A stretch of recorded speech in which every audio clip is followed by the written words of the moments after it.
முதல்வர் மருந்தகம் திறக்கப்பட்டாலும் ஒருபோதும் அம்மா மருந்தகங்கள் மூடப்படாது என கூட்டுறவுத்துறை செயலாளர் ராதாகிருஷ்ணன் உறுதியளித்துள்ளார்.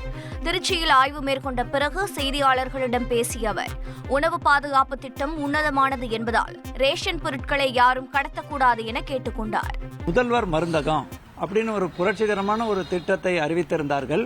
ஒரு 1000 முதல்வர் மருந்தகம் அமைக்கப்படும் என்று. அந்த திட்டம் மிக விரைவில் இந்த மாத இறுதிக்குள் முதலமைச்சரால் துவக்கப்பட உள்ளது.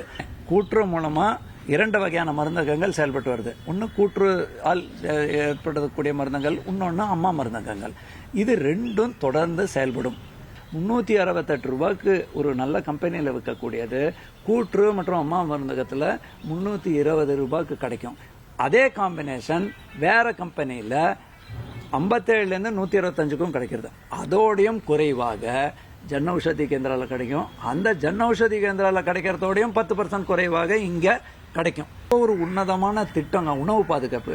அதனால்தான் பொதுமக்கள்கிட்ட நான் என்ன சொல்றேன்னா, அதே மாதிரி எங்கேயாவது கடையிலையோ எங்கேயாவது லோக்கல் லெவல்ல யாராவது பண்ணாங்க கடத்தல தயவு செய்து, இது ஒரு உன்னதமான திட்டம். செய்திகளை உடனுக்குடன் தெரிந்து கொள்ள உடனே சப்ஸ்கிரைப் பண்ணுங்க.